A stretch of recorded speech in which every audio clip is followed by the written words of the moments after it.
Explanation ని చూడబోతున్నాం. పిల్లలు ఎక్కడి నుంచి వస్తారు? హలో గైస్, ఈ వీడియోలో మనం 2016 లో విడుదలైన స్టార్క్స్ అని కామెడీ అనిమేషన్ మూవీ ఎక్స్ప్లెనేషన్ ని చూడబోతున్నాం. పిల్లలు ఎక్కడి నుంచి వస్తారు? వెయిట్, అంత డీప్ గా ఆలోచించకండి, నేనే చెప్తా. ప్రపంచం మధ్యలో మనుషులకి దూరంగా అతి ఎత్తైన పర్వతం పైనున్న ఒక బేబీ ఫ్యాక్టరీలో తయారవుతారు. అక్కడ తయారయ్యే బేబీస్ ని స్టార్క్స్ అంటే కొంగలు మూటలో కట్టి గుమ్మంలో పడేసి చాలా జాగ్రత్తగా తీసుకొచ్చి మనుషులకి డెలివర్ చేస్తాయి. కానీ కొన్ని సంవత్సరాలకి ముందు జరిగిన ఒక పెద్ద పొరపాటు వల్ల ఈ కొంగలు బేబీ ఫ్యాక్టరీని క్లోజ్ చేయాల్సి వచ్చింది. అలాంటప్పుడు ఒక అనుకోని సిచ్యువేషన్ వల్ల ఫ్యాక్టరీలో తయారైన ఆఖరి బేబీని తన అమ్మా నాన్న దగ్గరికి పంపించాలనుకునే మన హీరో ప్రయత్నం ఫలిస్తుందా లేదా? ఇంతకీ ఆ ఫ్యాక్టరీలో జరిగిన పొరపాటు ఏంటి? అసలు ఈ స్టార్క్స్ మళ్ళీ బేబీ ఫ్యాక్టరీని స్టార్ట్ చేస్తాయా లేదా అని డిఫరెంట్ అయిన స్టోరీని చాలా హిలేరియస్ గా చెప్పేది ఈ సినిమా స్టోరీ లైన్. ఇంకా లేట్ చేయకుండా ఫుల్ వీడియోలోకి వెళ్లిపోదాం. ఓపెన్ చేస్తే మనకి ఒక బ్యాక్గ్రౌండ్ వాయిస్ వినిపిస్తుంది. అందులో ప్రపంచం మొదలై మనుషులకి ఊహ తెలిసినప్పటి నుంచి స్టార్క్స్ అంటే కొంగలు స్టార్క్ మౌంటైన్ శిఖరం పై నుండి మనుషులకి బేబీస్ ని డెలివర్ చేసేవి.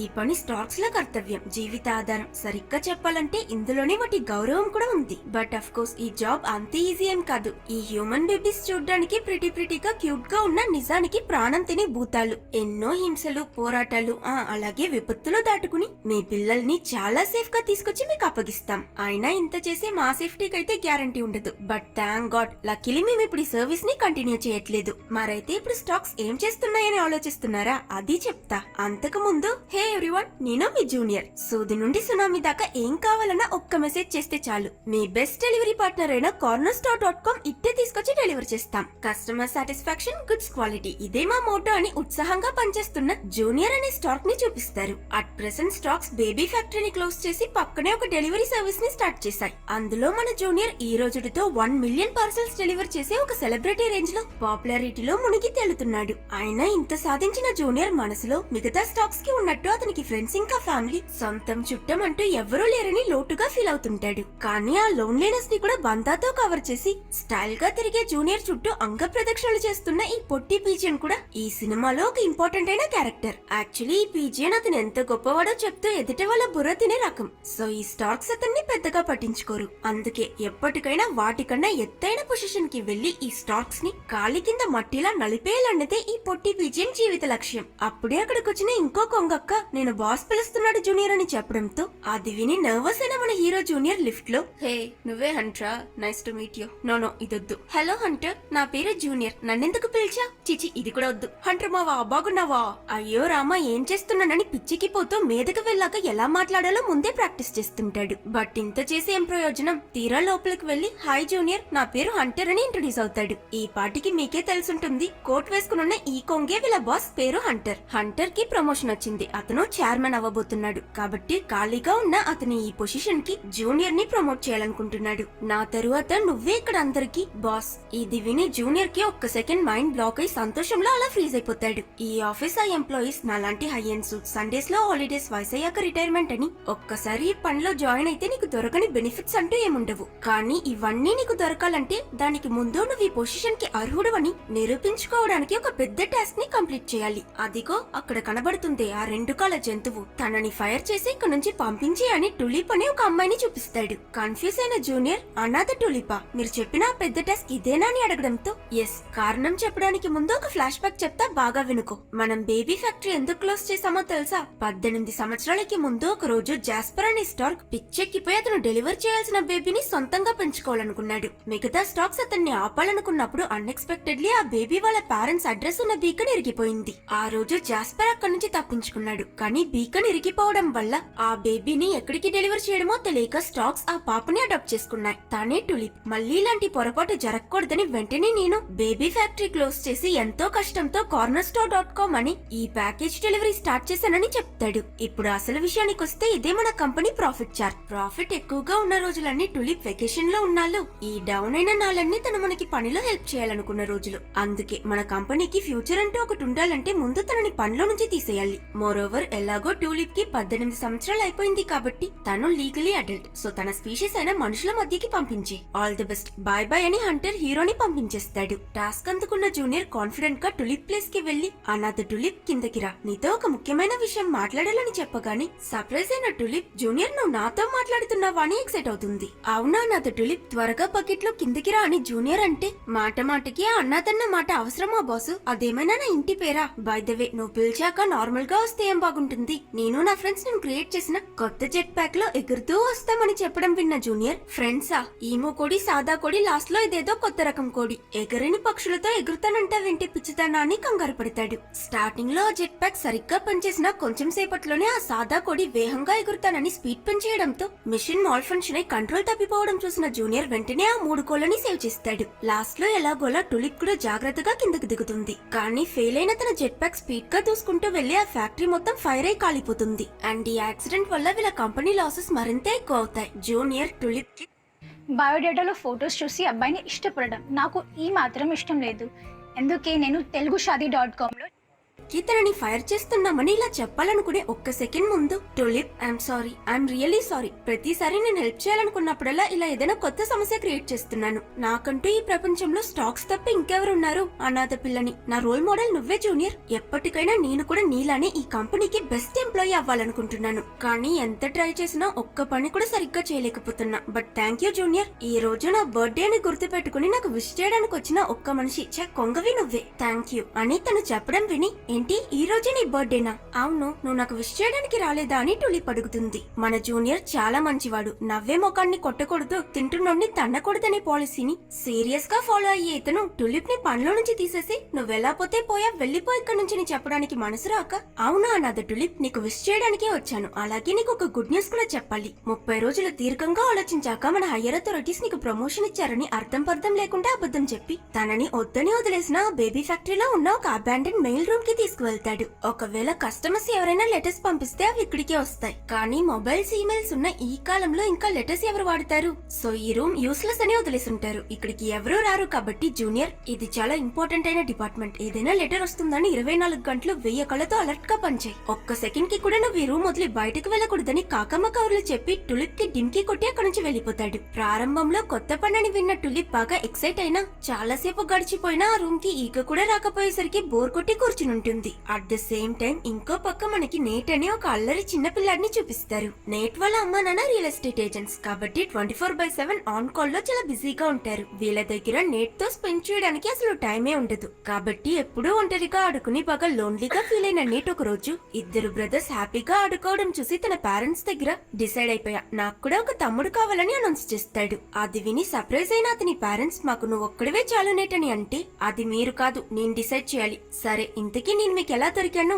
అది విని అక్వర్డ్ గా నవ్వి వాళ్ళ అమ్మ నాన్న టాపిక్ మార్చేస్తారు. ఇంటికి చేరుకున్న నెక్స్ట్ పాత టాయ్స్ ని వెతుకుతున్నప్పుడు ఒక బాక్స్ లో పిల్లలు కావాలంటే ఒక్క లెటర్ రాస్తే చాలు, మీ బేబీని క్రియేట్ చేసి తీసుకొచ్చిస్తారు మా వాళ్ళు అని స్టాక్స్ బేబీ ఫ్యాక్టరీ పాంప్లెట్ దొరుకుతుంది. అది విని సో బేబీస్ ఇక్కడ నుంచి వస్తారా అని తెలుసుకున్న నెట్ తెలివిగా ఆలోచించి ఆ రోజు రాత్రి తనకి నింజా స్కిల్స్ ఉన్న ఒక చిన్న బేబీ బ్రదర్ కావాలని అతని పేరెంట్స్ రాస్తున్నట్టు స్టాక్స్ కి లెటర్ రాస్తాడు. లాస్ట్ లో ప్లీజ్ నోట్, ఈ లెటర్ ని నేట్ కాదు, నేట్ వాళ్ళ పేరెంట్స్ రాస్తున్నారు. ఇంకో ముఖ్యమైన విషయం, బేబీకి డెఫినెట్లీ నింజా స్కిల్స్ తెలుసుండాలి. ఇట్లు నేట్ వాళ్ళ అమ్మా నాన్నని కంప్లీట్ చేసి ఆ లెటర్ ని పాంప్లెట్ లో ఉన్న అడ్రస్ కి మెయిల్ చేస్తాడు. ఈ లెటర్ 7 కొండలు 7 సముద్రాలని దాటుకుని చాలా దూరం ట్రావెల్ చేసి చాలా రోజుల తరువాత టులిప్ మెయిల్ డిపార్ట్మెంట్ కి వచ్చి చేరుతుంది. ఫైనలీ తనకి చేయడానికి పని దొరికిందని ఖుషి అయిన టులిప్ జూనియర్ తనని బయటకు వెళ్లొద్దన్న ఈ లెటర్ ని చేర్చాల్సిన చోటికి చేర్చడం ఇంపార్టెంట్ అని ఆడుతూ పాడుతూ బయటకు వెళ్తుంది. మరోవైపు జూనియర్ హంటర్ దగ్గర టులిప్ ని డీల్ చేసేసానని చెప్తాడు. అది విని ఇంప్రెస్ అయిన హంటర్, వెరీ గుడ్, ఈ రోజు ఫ్రైడే,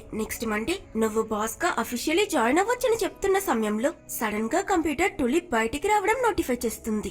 భయపడిన జూనియర్ హంటర్ చూడటానికి ముందు వాటిని క్లోజ్ చేయాలని ఏవేవో బటన్స్ నొక్కేయడంతో మరికొన్ని ట్యాబ్స్ ఓపెన్ అయి ఆల్మోస్ట్ ఆఫీస్ వాల్ మొత్తం టులిప్ ని చూపిస్తాయి. దాంతో జూనియర్ వెంటనే ఆ సిస్టమ్ ప్లగ్ లాగి ఏం జరిగినట్టు కవర్ చేసి త్వరగా టులిప్ ని వెతుకుతూ వెళ్తాడు. ఇక్కడ సరిగ్గా టులిప్ తను తీసుకొచ్చిన ఆ లెటర్ ని ఒక మిషన్ లో పడేస్తుందన్న టైంలో అక్కడికొచ్చిన జూనియర్ తనని ఆపడానికి ట్రై చేసి ఒక్క సెకండ్ లేట్ అయిపోతాడు. నీకేమైనా పిచ్చా, ఎందుకిలా చేసావని జూనియర్ టులిప్ ని తిడితే తను, నువ్వే కదా నన్ను మెయిల్స్ ని చూసుకోమన్నా, నువ్విచ్చిన పని నేను కరెక్ట్ గా చేస్తున్నాను, సూపర్ కదా అని ఏదో గొప్పగా సాధించినట్టు నవ్వుతూ అడుగుతుంది. ఓసే పిచ్చి మొహమా, ఇందులో కాదు ఆ బాక్స్ లో వేయాలని జూనియర్ చూపిస్తాడు. ఊప్స్, ఇది కూడా తప్పేనా అని టులిప్ రియలైజ్ అయిన నెక్స్ట్ సెకండ్ తన లెటర్ వేసిన ఆ మిషన్ ఆన్ అయి ఆ లెటర్ బేబీగా ఫామ్ అవ్వడం చూసాకి వీళ్ళిద్దరికి ఇది బేబీస్ ని క్రియేట్ చేసే మిషన్ అని అర్థమవుతుంది. దాంతో టెన్షన్ అయిన జూనియర్ జూనియర్ ఇంకా తిన్నీరగొట్టకుండా ఎందుకుంటున్నారా బాబు అని తిట్టుకుంటూ ఆ ప్రాసెస్ ని ఆపడానికి ట్రై చేస్తాడు. కానీ కుదరకపోయేసరికి ఆఖరికి కష్టపడి నొప్పి భరిస్తూ రన్ అయ్యే ఐరన్ వీల్స్ కి మధ్యనున్న ఎమర్జెన్సీ స్టాప్ బటన్ ని ప్రెస్ చేస్తాడు. మిషన్ అయితే స్టాప్ అయిపోతుంది. కానీ దీనికి మధ్యలో జూనియర్ చేయ కూడా ఇరిగిపోతుంది. బట్ ఇంత చేసి ఏం ప్రయోజనం? అన్ఎక్స్పెక్టెడ్లీ ఆ ప్రాసెస్ ఆల్రెడీ కంప్లీట్ అయి ఒక పాడ్ లో బేబీ బయటకొస్తుంది. దీంతో షాక్ అయిన జూనియర్ ఒక్కసారిగా స్పృహ కోల్పోతాడు. ఇంకోవైపు నేట్ పిడుగుల శబ్దానికి నిద్రలేచి సంతోషంగా అమ్మా నాన్న దగ్గరికి వెళ్లి స్టార్క్స్ నా తమ్ముడిని తీసుకురాబోతున్నాయని చెప్తాడు. బట్ అఫ్ కోర్స్ వాళ్ళిద్దరూ అది అస్సలు పట్టించుకోరు. ఇటు జూనియర్ కి మెలకువ వచ్చి నిజం తెలిస్తే హంటర్ నన్ను చంపేస్తాడని భయపడుతూ ఆ బేబీని ఎవరికీ తెలియకుండా టులిప్ తో కలిసి తీసుకువెళ్తున్నప్పుడు లిఫ్ట్ లోకి ఆ పొట్టి పీజియన్ కూడా ఎక్కుతాడు. ఓయ్ ఏంటది కొత్త పోడని అడిగితే చాక్లెట్స్ డెలివర్ చేయడానికి ఈ క్యారేజ్ ఇప్పుడే లాంచ్ చేశారని జూనియర్ చెప్తాడు. సరే నిన్నటి మ్యాచ్ చూసారా అని అతను అడిగితే ఈసారి ఇద్దరూ కలిసి హా చూసాం, వేరే లెవెల్ అంతే, నా లైఫ్ లోనే బెస్ట్ మ్యాచ్ అదేనని బాగా తెలిసినట్టు మాట్లాడి ఆ బేబీ పోట్ తీసుకుని టులిప్ ఆఫీస్ కి పారిపోతారు. వాళ్ళు వెళ్లిపోయాక ఈ పొట్టి పీజియన్ ఒక్క నిమిషం నిన్న మ్యాచే జరగలేదు కదా అని షాక్ అయి మరెందుకు వీళ్ళిద్దరూ ఇంతలా నటించారు, కన్ఫర్మ్ ఏదో తప్పు జరుగుతుందని డౌట్ వచ్చి ఆలోచిస్తాడు. ఇక్కడ జూనియర్ బేబీ బీకన్ లో ఉన్న నేట్ వాళ్ళ అడ్రస్ చూసి ఓకే మండే మన ఆఫీస్ లో స్టార్ కాన్ ఫెస్టివల్ జరగబోతుంది, అది స్టార్ట్ అయ్యేలోగా నేను ఈ బేబీని ఎవరికీ తెలియకుండా తీసుకువెళ్లి డెలివర్ చేసి తిరిగొచ్చేస్తానని ప్లాన్ చేస్తాడు. ఈలోగా టులిప్ ఒక్కసారి ఈ బేబీని చూద్దామని పాడ్ ఓపెన్ చేయాలనుకుంటుంది. వెంటనే జూనియర్ అక్కడే ఆగు, వద్దు కదా వద్దు, ఏంటి నీకు కూడా జాస్పర్లా ఈ బేబీని చూసి మతిపోవాలా? ఎట్టి పరిస్థితుల్లోనూ ఈ పాడ్ ఓపెన్ చేయకపోవడమే మన మెంటల్ హెల్త్ కి మంచిది, లేదంటే మన జీవితం సర్వనాశనం అయిపోతుందని సతాయిస్తాడు. ఆ తరువాత సరే నేనొచ్చిందాకా నువ్వు ఈ రూమ్ వదిలి బయటికి వెళ్ళకని చెప్పి జూనియర్ ఆ పాడ్ పట్టుకుని ఎగరడానికి ప్రయత్నిస్తాడు. కానీ చెయ్య అదే రెక్క ఇరిగిపోయి ఉండడం వల్ల ఈ ప్రయత్నం కూడా వృధా అయిపోతుంది. డ్రామాటిక్ గా కింద పడ్డ జూనియర్ ఇక నేను జీవితంలో ఎప్పుడు ఎగరలేను గలా అని పైకి చూసి ఓయ్ అదేంటి అదని ప్లేన్ లా తెన్నో చూపిస్తాడు. వెల్ దీన్ని నేను ఒక రీజన్ కోసం చాలా సంవత్సరాలుగా కష్టపడి తయారు చేశానని టులిప్ చెప్పినప్పుడు ఆ రీజన్ ఏంటని జూనియర్ అడుగుతాడు. హా ఎలా చెప్పడం? ఎస్ యాక్చువల్లీ నేను కూడా cornerstore.com లో ప్యాకేజెస్ డెలివర్ చేయాలనుకుంటున్నానని టులిప్ చెప్తుంది. పర్ఫెక్ట్, అయితే నీ కల నెరవేరబోతుంది అన్నది టులిప్. పద ఎక్కు, ఈ బేబీని డెలివర్ చేసొద్దామని పిలవడంతో ఆ బేబీ గురించి ఆలోచించిన టులిప్ సరే అని ప్లేన్ ఎక్కుతుంది. రెడీ అయ్యాక ఈ ప్లేన్ ని ఎలా ఫ్లై చేయాలో జూనియర్ కి తను నేర్పిస్తుంటే కొంగకే ఎగరడం నేర్పిస్తావా, అంతా నేను చూసుకుంటా, నువ్వు కళ్ళు మూసుకుని రా అని అతను బిల్డప్ కొట్టి తీరా ఎలా నడపడమో తెలియక కింద పడిపోతుంటారు. లక్కీలీ టైం కి టులిప్ ఒక బటన్ ప్రెస్ చేసి ఆ ప్లేన్ ని యాక్టివేట్ చేసి నేట్ వాళ్ళ ఇంటికి బయలుదేరుతారు. అండ్ ఇక్కడే ఒక ట్విస్ట్, వీళ్ళు వెళ్లడం బయట దాగునున్న జాస్పర్ చూసేస్తాడు. నా కూతురు బయటకొచ్చేసిందంటూ విల్లన్ లా నవ్వుతూ వాళ్ళని ఫాలో చేస్తాడు. మరో పక్క నెట్ తెల్లవరగానే సుత్తి కర్ర పెయింట్ అని చేతికి దొరికినవన్నీ మోసుకు వెళ్లి బయట ఏదో చేయడంతో నేట్ వాళ్ళ అమ్మ సారా ఏంటో చూడమని అతని నాన్నని పంపిస్తుంది. ఏం చేస్తున్నావు బడ్డీ అని ఆయన అడిగినందుకు ఓ అదా స్టార్క్స్ నా బేబీ బ్రదర్ ని తీసుకొస్తున్నాయి కదా అందుకోసం ప్రిపరేషన్స్ చేస్తున్నానని నెట్ చెప్తాడు. అది విన్న అతని నాన్న చూడు నెట్ ఇప్పుడు స్టార్క్స్ బేబీస్ ని డెలివర్ చేయట్లేదని చెప్తుంటే నెట్ మధ్యలో అప్పి చాలా బుద్ధిగా నాకు తెలుసు నాన్న, అందుకే మీరు నాకు హెల్ప్ చేయక్కర్లేదు, మీరు బిజీగా ఉంటారు, గిల్ట్ ఫ్రీ పాస్ ఇస్తా ఇప్పుడే వెళ్ళిపోండనడంతో సరే అయితే అని ఆయన ఇలా వెనక్కి తిరిగిన వెంటనే మీరు కళ్ళు మూసి తెరిచేలోగా నేను కాలేజ్ కి వెళ్ళిపోతా, ఆ తరువాత నా దగ్గర మీతో స్పెండ్ చేయడానికి టైం ఉండదు. ఏంటి ఏమైనా అన్నావా అని ఆయన అడిగినందుకు ఏం లేదు డాడీ లోపలికి వెళ్ళండి. ఓ సరే అయితే నేను వెళ్ళిపోతున్నాను మరి. ఓకే మొన్నే నేను పుట్టినట్టు అనిపించినా ఆల్రెడీ 5 సంవత్సరాలు గడిచిపోయింది నాయనో, ఇప్పుడు ఈ ఛాన్స్ వదిలేస్తే మళ్ళీ నాతో ఎప్పుడు టైం స్పెండ్ చేస్తారో ఏమో అని అతను చెప్పడం విని నేట్ వాళ్ళ నాన్న సరే సరే హెల్ప్ చేస్తా కానీ జస్ట్ 5 minutes మాత్రమే అని రాజీ అవుతాడు. అదే సమయంలో ఇటు సంథింగ్ రాంగ్ అని ఆలోచించిన ఆ పొట్టి పీజియన్ బేబీ ఫ్యాక్టరీకి వచ్చి కింద మిల్క్ పౌడర్ పడుండడం చూసి మరింత సస్పిషియస్ అయి ఒక డ్రోన్ లో జూనియర్ వాళ్ళని ఫాలో చేస్తూ వెనకాలే బయలుదేరుతాడు. ఇంకోవైపు ఆ షిప్ లో బేబీని డెలివర్ చేయబోతున్నామని బాగా ఎక్సైటెడ్ గా ఉన్న టులిప్ హైపర్ అయి జూనియర్ బుర్ర తింటుంది. తను జూనియర్ దగ్గర మనం ఈ బేబీకి పేరేమైనా పెడదామా అని అడిగినప్పుడు అతను చూడమ్మా తల్లి నాకు సంబంధించిన వరకు అది కేవలం ప్యాకేజ్ మాత్రమే, సో ఈ ఎమోషనల్ సెంటిమెంటల్ థింగ్స్ అని నాతో ట్రై చేయకు, ఎప్పుడెప్పుడు ఈ డెలివరీ పూర్తి చేసి మండే అవ్వగానే బాస్ అవుతానని నేనెన్నో ఎక్స్పెక్టేషన్స్ తో ఉన్నా, నన్ను డిస్టర్బ్ చేయకని అంటాడు. అప్పటికి టులిప్ వదలకుండా నువ్వు బాస్ అవ్వాలనుకుంటున్నావు కదా, ఎందుకు అవ్వాలనుకుంటున్నావని ప్రశ్నల మీద ప్రశ్నలు అడిగి జూనియర్ ని బాగా విసిగించడంతో కోపం వచ్చి అతను తనపై అరుస్తాడు. అన్ఎక్స్పెక్టెడ్లీ దాని వల్ల భయపడిన తను ఆల్మోస్ట్ ఆ షిప్ నుంచి పడిపోయేలా జారిపోవడంతో వెంటనే జూనియర్ తనని పైకి లాగి కాపాడుతాడు. ఈ షిప్ ఇలా షేక్ అవడం వల్ల పాడ్ లో ఉన్న బేబీ భయపడి ఏడుస్తుందనుకుంటే రివర్స్ లో మాన్స్టర్ లా గట్టిగా అరుస్తూ ఆ పాడ్ ని బలంగా గుద్ది బయటికి రావడానికి చూస్తుంది. బేబీకి ఏమైందో అని టులిప్ కంగారు పడి ఆ హ్యూమన్ బేబీని కాపాడడం సాటి హ్యూమన్ గా తన బాధ్యతని ఫీల్ అయి అకస్మాత్తుగా స్టీరింగ్ వదిలేసి దేని గురించి పట్టించుకోకుండా ఆ పాడ్ ని ఓపెన్ చేయడానికి ప్రయత్నిస్తుంది. కానీ ఈలోగా ఆ ప్లేన్ నడపడం అస్సలు రాని జూనియర్ ఏం చేయలేక చూస్తూ చూస్తూ ప్లేన్ ని క్రాష్ చేసేస్తాడు. ఈ యాక్సిడెంట్ లో వీళ్ళిద్దరికేం కాదు, కానీ ఇంతసేపుగా సౌండ్ చేస్తున్న ఆ బేబీ సడన్ గా సైలెంట్ అయిపోవడంతో కంగారు పడుతూ వెంటనే వీళ్ళిద్దరూ త్వరగా వెళ్లి ఆ పాడ్ ని అన్లాక్ చేస్తారు. అందులో నుంచి చూడ్డానికి ముద్దు ముద్దుగా ఉన్న క్యూటెస్ట్ పాప బయటకొస్తుంది. ఎంత క్యూట్ అంటే తనని చూడగానే జూనియర్ ఇంకా టులిప్ ఒక సెకండ్ కి వీళ్ళ గొడవ మొత్తం మర్చిపోతారు. సెన్సీ బేబీ సేఫ్ గానే ఉంది కాబట్టి రిలాక్స్ అయిన జూనియర్ ఈ షిప్ ఇరిగిపోయింది కనుక ఇక ఈ డెలివరీ నేను ఒంటరిగానే చేస్తానని బయలుదేరతాడు. అది చూసిన టులిప్ మనమిద్దరం ఒక టీం, నువ్వు నన్ను ఇలా ఒంటరిగా వదిలేసి వెళ్ళకూడదని చెప్పినప్పుడు ఏంటి మనం టీమా? ఇక్కడ మనమన్న పదానికి చోటే లేదు. ఇప్పటి వరకు జరిగిందంతా నీ తప్పే. ఏదైనా ఒక్క పని సరిగ్గా చేసావా? ఈ బేబీ నా చెయ్యిరగడం షిప్ ఇరగడం అన్నీ నీ వల్లే. నువ్వే ఒక ప్రాబ్లం అని టులిప్ ని బాగా తిట్టి హర్ట్ చేసి అక్కడి నుంచి వెళ్ళిపోతాడు. ఓ మంచు తుఫాను మధ్య ఆ బేబీ పాడ్ ని ఈడ్చుకుంటూ నడుస్తున్న జూనియర్ సడన్ గా అతన్ని ఎవరో ఫాలో చేస్తున్నట్టు అనిపించి తిరిగి చూసి అక్కడ ఎవరో లేకపోవడంతో ఇరిటేట్ అయి ఇప్పుడేంటి ఈ పాత సినిమాల్లో విల్లన్లా నన్ను వెనక నుంచి కొట్టి కిడ్నాప్ చేస్తారా అని ఇలా అంటాడో లేదో నెక్స్ట్ సెకండ్ అతన్ని ఒక ఉల్ఫ్ ప్యాక్ సరౌండ్ చేసి నిజంగానే వెనక నుంచి కర్రతో తలపై కొట్టి కిడ్నాప్ చేస్తాయి. జూనియర్ కి మెలకువ వచ్చి కళ్ళు తెరిచి చూసేసరికల్లా అతను ఇంకా టులిప్ ని ఆ ఉల్ఫ్ తాళతో కట్టి తలకిందులుగా వేలాడదీసుంటాయి. అది మాత్రం కాదు, ఆ బేబీని మోసుకొచ్చి తనని ఎలా తినాలని కూడా ప్లాన్ చేస్తుంటాయి. తలకై నీకు లెగ్ పీస్ నాకంటూ ముందు వెనక నుండి 2 ఉల్స్ ఒకేసారి ఆ పాప మీదకి జంప్ చేసి కొరికి మింగేస్తాయనుకుంటే సర్ప్రైజింగ్లీ ఈ బేబీ క్యూట్నెస్ అటాక్ కి బానిసై ఆడుకుంటూ నీకు నచ్చిందా, నాకు నచ్చింది, బొద్దుగా ముద్దుగా ఉంది కదా, తనని మనమే పెంచుకుందామని డిసైడ్ అయిపోతాయి. ఇకపై ఈ బుల్లి ప్రాణి కూడా మనలో ఒకతే. ఈ రోజు నుంచి తను కూడా మనలానే ఒక ఉల్ఫ్ అని ఆ ఉల్ఫ్ ప్యాక్ లీడరే అనౌన్స్ చేయడంతో మిగతా తోడేళ్లు కూడా హ్యాపీగా ఆ బేబీని యాక్సెప్ట్ చేసుకుంటాయి. అలా అవి పార్టీ చేసుకుంటున్నప్పుడు టులిప్ తన జూనియర్ ని కొట్టడం చూసి ఆ బేబీ నవ్వడం గమనించి కావాలని జూనియర్ ని ఇంకో 4 సార్లు కొట్టి ఆ బేబీని ఆట పట్టిస్తుంది. వాళ్ళ బేబీ ఆనందంగా నవ్వడం చూసిన ఆ ఉల్స్ కొట్టు వాడిని బాగా కొట్టని చేర్ చేయడం చూసి ఇలా అయితే నాకు యాంగిల్ సరిగ్గా రావట్లేదు, మమ్మల్ని దించండి, నేను వీడిని ఇంకా బాగా కొడతానని టులిప్ చెప్పడంతో నిజంగానే ఆ ఉల్స్ వాళ్ళిద్దరి కట్లని విప్పుతాయి. అందులోనూ టులిప్ జూనియర్ ని కొడుతూ ఆ పాపని నవ్వించడం చూసి ఆ ఉల్స్ అన్ని మెల్ట్ అయిపోతుంటాయి. ఈ చిన్న కర్రతో కొడితేనే తను ఇంతలా నవ్వుతుందంటే పెద్ద కర్రతో కొడితే ఇంకెంత సంతోషిస్తుందో అని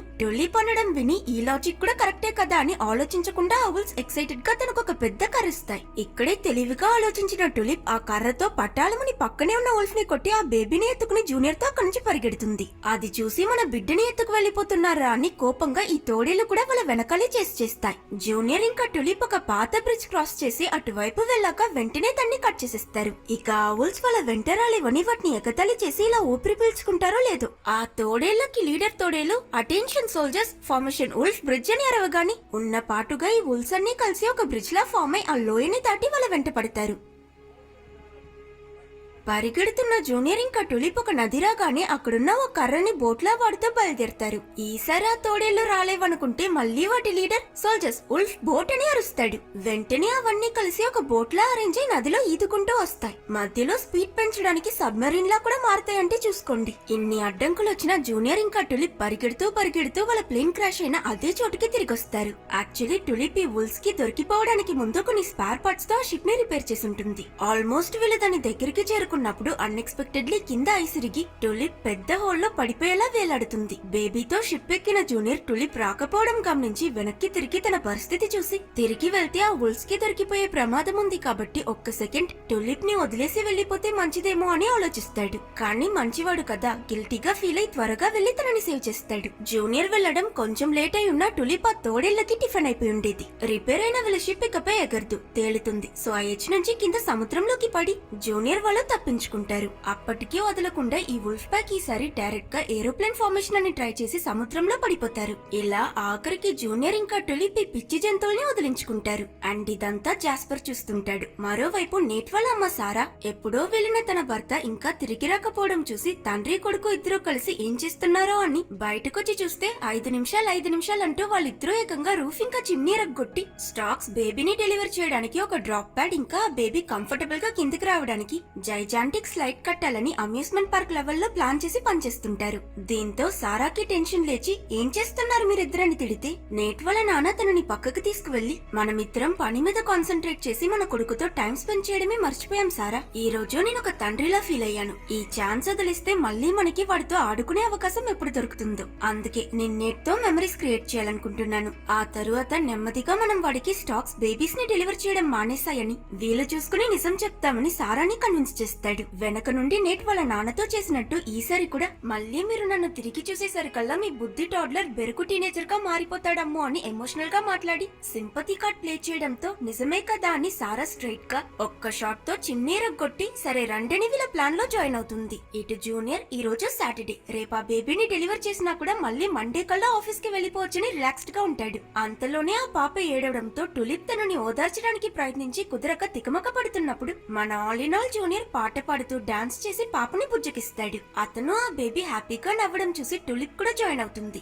ఇలా వీళ్ళ మధ్య ఒక బాండ్ క్రియేట్ అవుతుంది. వీళ్ళ వెనకాలే ఫాలో అవుతూ వచ్చిన ఆ పొట్టి పీజియన్ ఆ షిప్ క్రాష్ అయిన ప్లేస్ కి వెళ్లి ఏం జరిగిందో అక్కడున్న అనిమల్స్ ని ఇంటర్వ్యూ చేస్తూ క్లూస్ సేకరిస్తుంటాడు. టులిప్ ఇంతకీ నువ్వెందుకు బాస్ అవ్వాలనుకుంటున్నావో చెప్పనే లేదని జూనియర్ దగ్గర మళ్ళీ అడుగుతుంది. ఆల్రెడీ వీళ్ళిద్దరూ ఆల్మోస్ట్ ఫ్రెండ్స్ అయిపోయారు కాబట్టి ఈసారి జూనియర్ దాచకుండా తన దగ్గర నాకు ఫ్రెండ్స్ ఫ్యామిలీ ఎవరూ లేరు, ఉన్నది తెలిసిందల్లా ఈ జాబ్ మాత్రమే, అందుకే అందులో ఎదగాలనుకుంటున్నాను, ఇది నాకు చాలా ఇంపార్టెంట్ అని మనసులో ఉన్నది చెప్తాడు. అతని ఫెదర్స్ ని జటల్లే ఆడుకుంటున్న టులిప్ ఇది విని సరే నువ్వు నీ సీక్రెట్ చెప్పావు కదా, ఇప్పుడు నేను కూడా నా సీక్రెట్ చెప్తా. యాక్చువల్లీ నేను ఆ షిప్ డెలివరీస్ చేయడం కోసం కాదు, నా పేరెంట్స్ ని కనిపెట్టడం కోసం బిల్డ్ చేశాను. ఆ రోజు జాస్పర్ ఎరగొట్టిన బీకన్ పీసెస్ లో ఒక పీస్ నా దగ్గర ఉంది, మిగతావి వెతుకుతున్నాను. నాకు తెలుసు ఇది అత్యాశని, కానీ నాకు మా అమ్మా నాన్నని కలవాలి జూనియర్ అని చెప్తుంది. డెఫినెట్లీ వాళ్ళని కలుస్తాం, బట్ నీకు ఆ షిప్ అంత ఇంపార్టెంట్ అయినప్పుడు ఈ డెలివరీ చేయడానికి ఎందుకు ఒప్పుకున్నావు? ఇప్పుడు అది పాడైపోయింది కదా అని అడిగినప్పుడు పోతే పోయిందిలే, మనం హెల్ప్ చేయకపోతే ఈ పాప పరిస్థితి కూడా నాలా అయిపోతుందని టులిప్ చెప్తుంది. ఆ రోజు రాత్రి నిద్రపోతున్న వీళ్ళిద్దరి చేతిలో ఉన్న ఆ బేబీని ఈ పొట్టి పీజియన్ చూసేస్తాడు. షాక్ అయి వెంటనే ఎల్కేజీ పిల్లాడిలా హెడ్ క్వార్టర్స్ కి తిరిగి వెళ్లి ఈ విషయం హంటర్ కి చెప్తాడు. మ్యాటర్ తెలుసుకుని జూనియర్ మీద డిసప్పాయింట్ అయిన హంటర్ కోపంలో వాడు అవుట్, ఇకపై నువ్వే ఈ కంపెనీకి బాస్ అని చెప్పగానే సంతోషంలో పొట్టి పీజియన్ బుర్రకాయ బ్లాస్ట్ అయిపోతుందనుకోండి. మీరు ఈస్ట్ వెళ్ళమంటే నేను వెస్ట్ వైపుకి కన్నెత్తి కూడా చూడను చైర్మన్, ఏం చేయమంటారో చెప్పండని ఈ పొట్టి పీజియన్ అడగడం, ముందు ఆ బేబీ డెలివరీ జరగనివ్వకుండా ఆపాలని హంటర్ చెప్పడం అని ఈ రెండు చిన్న విలన్ పెద్ద విలన్ కలిసిపోతారు. అండ్ సైమల్టేనియస్లీ ఇటు నేట్ వాళ్ళ అమ్మా నాన్న పన్నీకిని అన్ని మర్చిపోయి ఫ్యామిలీగా వాళ్ళ కొడుకుతో ఆడుకుంటూ క్వాలిటీ టైం స్పెండ్ చేస్తుంటారు. సారా ఇక ఎంత బిజీగా ఉన్న నేట్ ని నెగ్లెక్ట్ చేయకూడదని తన పొరపాటు రియలైజ్ అవుతుంది. అలా రాబోయే ఆ కొత్త బేబీ కోసం వీళ్ళు ఒక బ్రహ్మాండమైన డెలివరీ పాట్ తయారు చేస్తారు. అలాగే ఈ సైడ్ లో జూనియర్ టులిప్ ఇద్దరు కూడా ఈ పాపకి తినిపించడం, నవ్వించడం, డైపర్ చేంజ్ చేయడం, ఏడిస్తే ఓదార్చడం, జోలపడ్డం అని ఆ బేబీ కోసం అన్ని నేర్చుకుని తనని జాగ్రత్తగా చూసుకుంటారు. హెడ్ క్వార్టర్స్ లో హంటర్ ఆ పొట్టి పీజన్ తో కలిసి బీకన్ లోని బేబీ డెలివరీ అడ్రస్ ని చేంజ్ చేసిస్తాడు. ఈ విషయం అస్సలు ఐడియా లేని జూనియర్ ఇంకా టులిప్ పాపని తీసుకుని ఒక హార్బర్ ని చేరుకుంటారు. అక్కడి సెక్యూరిటీ కంట్రోల్ పడకూడదని వీళ్ళు నెమ్మదిగా మెల్లమెల్లగా వెళ్తుంటే టైమో రైమో లేని ఈ బుల్లి పాప ఆ సమయంలో ఏడవడంతో ఆ సౌండ్ విని సెక్యూరిటీ గార్డ్ ఇటువైపు వస్తుంటాడు. అలాగే తను ఎందుకు ఏడుస్తుందో తెలియక వీళ్ళిద్దరూ పిచ్చెక్కిపోతుంటారు. దొరికిపోతారన్న లాస్ట్ సెకండ్ లో ఆ బేబీ జూనియర్ కోసం ఏడుస్తుందని చూసిన టులిప్ తనని అతనికి ఇచ్చేస్తుంది. అండ్ లక్కీలీ తను ఎక్స్పెక్ట్ చేసినట్టు జూనియర్ ఇలా హక్ చేసుకోగానే ఆ పాప సైలెంట్ అయిపోతుంది. సౌండ్ ఏం వినిపించకపోవడంతో ఆ గార్డ్ కూడా పొరబడ్డాననుకుని వెళ్లిపోతాడు. వీళ్ళెక్కాల్సిన బోట్ వెళ్లిపోతుందని ఇద్దరు రేస్ లో పరిగెడుతున్నట్టు పరిగెడుతుంటే అన్ఫార్చునేట్లీ ఆ వుల్ఫ్ ప్యాక్ వదలకుండా వీళ్ళని ఇంత దూరం ఫాలో చేస్తూ వచ్చి ఈసారి కార్ ఫార్మేషన్ లో వెంట పడతారు. సక్సెస్ఫుల్లీ పాపని లాక్కున్నాక రే రాంబో, బుల్లి బిడ్డ కారులో ఉంటే మెల్లగా వెళ్లాలంట్రా, అదేంటో ట్రాఫిక్ రూల్స్ అంట, దాన్ని ఫాలో అవ్వండి అని ఒక తోడీలు చెప్తే సరేనని నిజంగానే మిగతా వుల్స్ అన్ని కలిసి టార్టైస్ లా మెల్లగా నడుస్తాయి. ఈ గ్యాప్ లో టులిప్ పాపని దొంగలించి జూనియర్ తో ఒక గొడౌన్ లోకి వెళ్తుంది. అక్కడ సడన్ గా జూనియర్ దేన్నో గుద్దుకున్నట్టు ఆగిపోతే టులిప్ సిక్సాక్ గా పరిగెడుతూ వెళ్తుంది. తనేం చేస్తుందో జూనియర్ కి అర్థం కాదు. అప్పుడే మనకి బర్డ్స్ కంటికి గ్లాస్ కనిపించదని తెలుస్తుంది. వెంటనే జూనియర్ ఆ గొడౌన్ డోర్ లాక్ చేసి ఏదో యుద్ధంలో ప్రాణత్యాగం చేసే సోల్జర్ లా డ్రామాటిక్ గా బిహేవ్ చేస్తూ వెళ్ళిపో, పారిపో టులిప్, తిరిగి చూడకుండా పాపని తీసుకువెళ్లి తన ఫ్యామిలీ మెంబర్స్ కి అప్పగించని పర్ఫార్మెన్స్ ఇస్తాడు. ఇట్స్ ఓకే జూనియర్, నన్ను నమ్ముతున్నావు కదా, నేను డైరెక్షన్స్ ఇస్తా, కళ్ళు మూసుకుని వాటిని ఫాలో అవుతూ వచ్చేయని టులిప్ అంటుంది. బట్ వెనక ఆ వుల్స్ డోర్ బద్దలు కొట్టుకుంటూ లోపలికి రావడం చూసి కంగారులో బుర్ర పనిచేయక లెఫ్ట్ కి రైట్ అని, రైట్ కి లెఫ్ట్ అని మార్చి మార్చి చెప్పి జూనియర్ అన్ని గ్లాసెస్ లోనూ గుద్దుకుని సగం పల్లె రెగ్గొట్టుకుంటాడు. ఫైనలీ బయటకొచ్చి తప్పించుకుంటారనుకుంటే ఈలోగా ఆ వుల్స్ వాళ్ళని కంప్లీట్ గా సరౌండ్ చేసేస్తాయి. ఇక చేసేదేం లేదు, దొరికిపోయామని వీళ్ళిద్దరూ నిరాశ చెందిన మరుక్షణం ఆ వుల్స్ ని తోసుకుంటూ వేగంగా వచ్చిన జాస్పర్ బేబీతో సహా వీళ్ళిద్దరిని అక్కడి నుంచి కాపాడి మోస్కో వెళ్లిపోతాడు. అంతే, ఈసారి కూడా పాప దొరకలేదని ఈ వుల్స్ గుండె ఇరిగిపోతుంది. అండ్ ఇక్కడ జాస్పర్ నా జీవితం నాశనం చేసింది నువ్వే కదా అని కోపంగా ఉన్న టులిప్ దగ్గర నేను నా సర్వీస్ లో ఎంతో మంది బేబీస్ ని డెలివర్ చేశాను, కానీ నిన్ను ఒక్కదాన్ని చూసినప్పుడు ఎందుకో నువ్వు నా బేబీ అనిపించింది. నిన్ను దూరం చేసుకోవడానికి మనసు రాక నేను ఆ పిచ్చి పని చేశాను. అయినా నా తప్పు రియలైజ్ అయి ఎలా అయినా నిన్ను నీ పేరెంట్స్ దగ్గరికి చేర్చాలని ఇన్ని సంవత్సరాలుగా ఇరిగిపోయిన ఆ బీకన్ పీసెస్ ని కలెక్ట్ చేస్తున్నా, బట్ అది కూడా కుదరలేదు, ఇంకొక పీస్ మిస్ అవుతుందని చెప్తాడు. అది చూసి సర్ప్రైజ్ అయిన టులిప్ నవ్వుతూ ఆ పీస్ నా దగ్గర ఉందని జాస్పర్ ని వెళ్లి హక్ చేసుకుంటుంది. అది విన్న జాస్పర్ కూడా షాక్ అయి, సూపర్, అయితే నాతోరా, నిన్ను మీ ఇంటికి తీసుకువెళ్లి నా లాస్ట్ డెలివరీని పూర్తి చేస్తానని చెప్తాడు. కానీ టులిప్ జూనియర్ ఇంకా ఆ బేబీని ఇలా మధ్యలోనే వదిలి వెళ్లడానికి మొహమాట పడ్డం చూసిన జూనియర్, మా గురించి ఆలోచించుకో, నిజానికి నీ 18th బర్త్డే రోజు కంపెనీ నిన్ను ఫైర్ చేయమని చెప్పారు, కానీ అది చెప్పలేక ఆ టైంలో నేనే నీకు ప్రమోషన్ ఇచ్చారని అబద్ధం చెప్పాను, సో నీకు అక్కడ చోటు లేదు, నువ్వు ఇంటికి వెళ్లిపోవడమే బెటర్ అని అంటాడు. అది విని స్టార్క్స్ తనని వదిలేసాయా అని హర్ట్ అయిన టులిప్ జాస్పర్ తో వెళ్లిపోతుంది. జాస్పర్ టులిప్ ని బీకన్ లో ఉన్న అడ్రస్ కి తీసుకొస్తాడు. కానీ ఇన్ని సంవత్సరాల తరువాత ఆల్మోస్ట్ 20 ఏళ్ల కూతురు సడన్ గా వెళ్లి నిలబడితే వాళ్ళు తనని అక్సెప్ట్ చేసుకుంటారో లేదో అన్న ఆలోచనలో నర్వస్ గా ఉన్న టులిప్ కి జాస్పర్, ఖచ్చితంగా నీ ఫ్యామిలీ నిన్ను ప్రేమిస్తారు, వెళ్ళు, నేను మీ రియాక్షన్ ని వీడియో తీస్తానని రెడీగా నిలబడతాడు. కానీ లాస్ట్ సెకండ్ లో టులిప్ కి జూనియర్ ఇంకా ఆ బేబీ గుర్తుకొచ్చి ముందు ఆ మిషన్ పూర్తి చేయడంలో తన ఫ్రెండ్ కి హెల్ప్ చేయాలని నిర్ణయించుకుని అక్కడి నుంచి వెళ్లిపోతుంది. మరోవైపు జూనియర్ కూడా పాపని ఎత్తుకుని బీకన్ లో ఉన్న అడ్రస్ కి వెళ్లి కాలింగ్ బెల్ కొడతాడు. ఇటు నేట్ ఇంకా అతని పేరెంట్స్ బేబీ వచ్చేసిందని ఒకరితో ఒకరు పోటీ పడుతూ ఎంతో ఆశతో వెళ్లి తలుపు తెరుస్తారు. కానీ బయట ఒక పోలీస్ ఆఫీసర్ నిలబడి ఉంటాడు. ఇటు మార్చబడ్డ రాంగ్ అడ్రస్ కి వెళ్లిన జూనియర్ హంటర్ డోర్ ఓపెన్ చేయడం చూసి షాక్ అయిపోతాడు. ఎంత ధైర్యం ఉంటే ఇంత పెద్ద తప్పు చేసి తన్ని దాచుతావు, నిన్ను పనిలో నుంచి తీసేస్తానని హంటర్ చెప్పగానే వెనక నుంచి ఆ పొట్టి పీచన్ బయటకొచ్చి చాలా పొగరుగా, ఇప్పుడు నేనే బాస్ అని అంటాడు. వీళ్ళు జూనియర్ ని అక్కడ ఒక చార్ కి కట్టిపడేసి ఆ పాపని ఎత్తుకుని అక్కడి నుంచి వెళ్లిపోతుంటారు. తనని జూనియర్ దగ్గర నుంచి దూరం చేస్తున్నారని రియలైజ్ అయిన ఆ పాప ఏడుస్తుంది. ఇంకో పక్క పోలీస్ నేట్ వాళ్ళ పేరెంట్స్ దగ్గర వాళ్ళు కట్టిన డెలివరీ పాట్ సేఫ్టీ రెగ్యులేషన్స్ కి వ్యతిరేకమని దాన్ని వెంటనే డిస్మాంటిల్ చేయమని చెప్తాడు. సో నేట్ వాళ్ళ అమ్మ నాన్న ఫైనలీ వేరే దారి లేక అతని దగ్గర స్టార్క్స్ బేబీస్ డెలివర్ చేయడం ఆపేశాయని, వాళ్ళతనితో టైం స్పెండ్ చేయడం కోసమే ఇదంతా చేశామని చెప్తారు. అది విని నేట్ ఆశ మొత్తం నిరాశై బాధపడతాడు. ఇక్కడ టులిప్ కట్టిపడేసున్న జూనియర్ ని కాపాడి అతని ద్వారా ఏం జరిగిందో తెలుసుకుంటుంది. ఆ తరువాత వీళ్ళిద్దరూ వెంటనే లేట్ చేయకుండా స్టార్క్ మౌంటైన్ కి తిరిగి వెళ్లి దొంగతనంగా ఆఫీస్ లోకి దూరి ఆ బేబీని కాపాడాలని డిసైడ్ అవుతారు. హంటర్ ఆ పాప గురించి మిగతా స్టార్క్స్ కి తెలిస్తే కంపెనీలో అనవసరమైన ప్రాబ్లమ్స్ వస్తాయని ఎవ్వరికీ తెలియకుండా తనని పెంగ్విన్స్ కి ఇచ్చి అంటార్టికాకి తీసుకువెళ్లి పెంచుకోమంటాడు. అండ్ స్టార్టింగ్ లో జూనియర్ చెప్పిన ఆ స్టార్కాన్ అనే ఫెస్టివల్ కూడా కంపెనీలో స్టార్ట్ అయి ఉంటుంది. స్టాక్స్ అన్ని కలిసి అక్కడ ఆట పాట అని ఎంజాయ్ చేస్తుంటాయి. ఆ క్రౌడ్ లో కాస్ట్యూమ్ వేసుకుని దూరిన టులిప్ ఇంకా జూనియర్ వెంటనే రూఫ్ టాప్ కి వెళ్లి సరైన సమయానికి ఎంట్రీ ఇచ్చి ఆ పెంగ్విన్స్ తో ఫైట్ చేయడం మొదలు పెడతారు. కానీ ఎక్కడ సౌండ్ చేస్తే ఇప్పుడు నిద్రపోయినా ఆ బేబీ మళ్లీ లేస్తుందో అని ఆ పెంగ్విన్స్ ఎన్ని దెబ్బలు కాసినా అరవకుండా కవర్ చేస్తుంటాయి. ఫైనలీ వాటిని తెలివిగా డైవర్ట్ చేసిన టులిప్ ఇంకా జూనియర్ ఆ పాపని ఎత్తుకుని అక్కడి నుంచి వెళ్లిపోతారు. ఈ స్టార్కాన్ ఫెస్టివల్ లో స్టేజ్ మీద హంటర్ ఇంకా మిగతా లీడర్ స్పీచ్ ఇస్తుంటే వచ్చినట్టే తిరిగి వెళ్లిపోవాలని వీళ్ళు క్రౌడ్ మధ్య నడుస్తుంటారు. అప్పుడని చూసి ఆ బేబీ ఏడవడంతో చుట్టూ ఉన్న స్టార్క్స్ అన్ని ఆ సౌండ్ విని అడ్డంగా దొరికిపోయిన జూనియర్ వాళ్ళని కంప్లీట్ గా సరౌండ్ చేస్తాయి. అప్పుడు హంటర్ బాగా ఆక్రోషంగా ముందుకొచ్చి ఆ బేబీని ఇచ్చేయమని వాళ్ళని బెదిరిస్తూ ఓవర్ గా మాట్లాడటంతో బాగా ఇరిటేట్ అయిన జూనియర్, నీకు బేబీ కావాలి కదా, అయితే తీసుకో అని ఇన్ని సంవత్సరాలుగా ఎంతో మంది పిల్లలు కావాలని పంపించిన వేల కొద్ది లెటర్స్ ని ఒక్కసారిగా మొత్తం ఆ బేబీ క్రియేట్ చేసే మిషన్ లో వేసిస్తాడు. దాంతో నెక్స్ట్ సెకండ్ ఆ మిషన్ స్టార్ట్ అయి రకరకాలుగా కలర్ క్యూట్ అండ్ ప్రిటీ ముద్దు పాపలు అందంగా బయటకొస్తాయి. ఆ మిషన్ స్టెప్ బై స్టెప్ వాళ్ళకి డైపర్ వేసి పౌడర్ కొట్టి పక్కాగా రెడీ చేసి వరాసగా పంపిస్తుంది. ఒక్కసారిగా ఇన్ని బేబీస్ ని చూసిన స్టాక్స్ కళ్ళల్లో హార్ట్స్ చూపిస్తూ హౌ క్యూట్ అని మురిసిపోతుంటాయి. హంటర్ ఆ మిషన్ ని ఆపమని అరవడంతో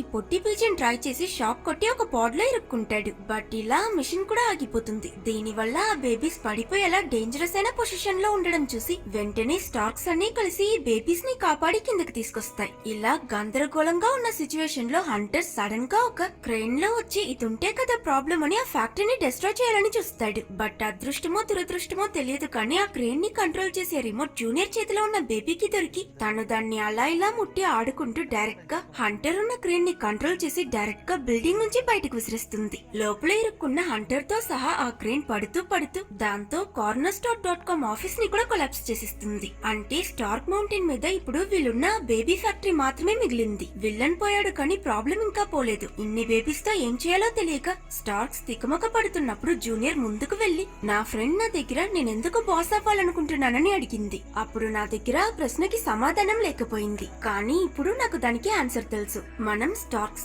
మన లైఫ్ కి అసలు పర్పస్ బేబీస్ ని డెలివరీ చేయడం. అందులోనే మన గౌరవం, అందులోనే మన సంతోషం. అందుకే నేను మళ్ళీ బేబీ ఫ్యాక్టరీని స్టార్ట్ చేయాలనుకుంటున్నాను. నాతో మీరు వస్తారా అని స్పీచ్ ఇస్తాడు. అది విని మోటివేట్ అయిన స్టార్క్స్ అన్ని జూనియర్ ని బాస్ గా ఒప్పుకుని తలా ఒక బేబీని మూటలో కట్టుకుని ప్రపంచం నలుమూలలకి బేబీస్ ని డెలివరీ చేయడం కోసం బయలుదేరతాయి. ప్రతి ఫ్యామిలీ దొరకరనుకున్న తమ పిల్లల్ని చూసి ఆశ్చర్యపోతారు. ఓ అలాగే ఈ గొడవలన్నిట్లోనూ ఇరిగిపోయిన జూనియర్ చెయ్య మళ్ళీ నార్మల్ అయిపోతుంది. ఆ తరువాత అతను కూడా టులిప్ ఇంకా జాస్పర్ తో కలిసి వాళ్ళ ఈ బేబీని డెలివర్ చేయడానికి నేటింటికి వస్తారు. అది చూసి ఇది నిజమా అని నేట్ వాళ్ళ అమ్మా నాన్న నమ్మలేకపోతారు. జూనియర్ అతను ఇంత కష్టపడి తీసుకొచ్చిన ఆ పాపని చూస్తూ తన ఫ్యూచర్ ఎంత బాగుంటుందో ఇమాజిన్ చేసుకుని ఎమోషనల్ అయి సంతోషంగా ఆ బేబీని నేట్ ఫ్యామిలీకి అప్పగించి వెళ్లిపోతారు. నేట్ వాళ్ళ అమ్మా నాన్న తమ కూతుర్ని ఇలా చూసి చూడగానే ఫ్లాట్ అయిపోతారు. కానీ వచ్చింది తమ్ముడు కాదు చెల్లని రియలైజ్ అయిన నేట్ మోసం, దగ, కుట్ర అని వెక్స్ అవుతూ హఠాత్తుగా ఆ బేబీ పాల బాటిల్ కి ఒక్క కిక్కిచ్చి తన పవర్ చూపించగానే